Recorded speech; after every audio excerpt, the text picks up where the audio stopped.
კვერცხებს ვალაგებთ ინკუბატორში. ინკუბატორში ახლა კოლხური ხოხბის კვერცხებს ალაგებენ. საქართველოს ფრინველთა ფაუნის იშვიათი წარმომადგენლის მოშენებას დედოფლის წყაროში ცდილობენ.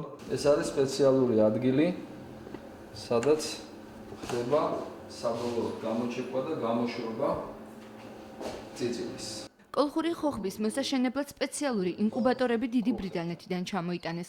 უახლესი ტექნოლოგიით შექმნილი კონტაქტური ინკუბატორი 70-მდე კვერცხს იტევს და მათ ბუნებრივ დედას უცვლის. კვერცხის ზედა ნაწილს ათბობს. ზედა ნაწილიდან მიღებული ტემპერატურა გადანაწილდება ქვედა ნაწილზე და ჩადის ეს ტემპერატურა ქვევით. ქვევიდან გრილი, ასე ვთქვათ, სითხე ამოდის ზემოთ მხარეზე. აი ეს პროცესი თურმე უწყობს ხელს ცირკულაციას, სისხლძარღვებაში სისხლის მოძრაობას, რომელიც ჩანასახს გააჩნია. გამოჩეკის შემდეგ ხოხბის ლაპები გასაზრდელად სხვადასხვა ოჯახში ნაწილდება. სპეციალური ვოლიერები დედოფლის წყაროს 11 სახლის ეზოში დადგეს.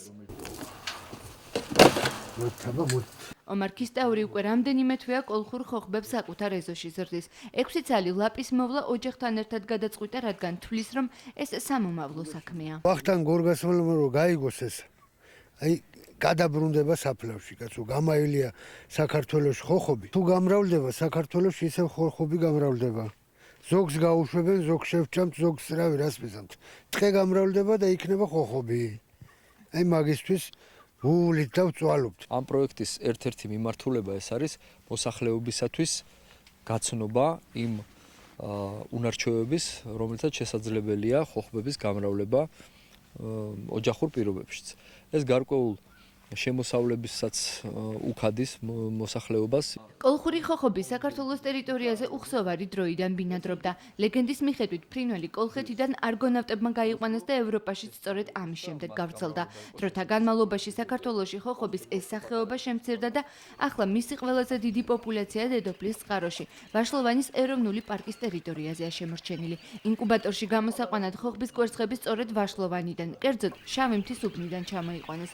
კოლხური ხოხობის სხვა ფრინველებისგან განსხვავებით უფრო უსუსური იბადება და ამიტომ მას განსაკუთრებული მოვლა სჭირდება. 10 დღე დაახლოებით ძალიან ისეთი ყურადღება უნდა სითბო, შენარჩუნება, რაღაც განსაკუთრებული ტემპერატურა რო კონდეს მუდმივად. პირველი 3 დღის შემდეგ უკვე შესაძლებელია მივცეთ ხორცი მოხარშული. რა თქმა უნდა, ასევე აუცილებელია ცილით მდიდარი საკვები რომ იყოს. პროექტი, რომელიც კოლხური ხოხბის გადარჩენაზე მუშაობს, უკვე რამდენიმე თვეა მიმდინარეობს. ინიციატივა ვაშლოვანის დაცული ტერიტორიების მეგობართა ასოციაციას ეკუთვნის. პროექტს, რომელიც კომპანია BP-სა და HSBC ბანკის მიერ არის დაფინანსებული, კოორდინაციას ევრაზიის თანამშრომლობის ფონდი უწევს. მისი მთავარი მიზანი საქართველოს სხვადასხვა კუთხეში, განსაკუთრებით კი დაცულ ტერიტორიებზე კოლხური ხოხბის სახეობის აღდგენა და მომრავლებაა.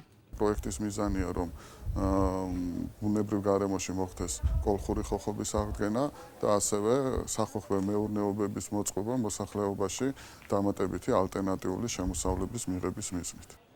სექტემბრის ბოლოსთვის ვაშლოვანში ხოხბის საშენი ცენტრი აშენდება, რაც საბოლოოდ კოლხური ხოხბის ბუნებაში გაყვანასა და გამრავლებას შეუწყობს ხელს. ამ დროისთვის დედოფლის წყაროში 74-მდე ხოხობს ზრდიან, ინკუბატორში გამოსაჩეკად კი 170-ზე მეტი კვერცხი რჩება.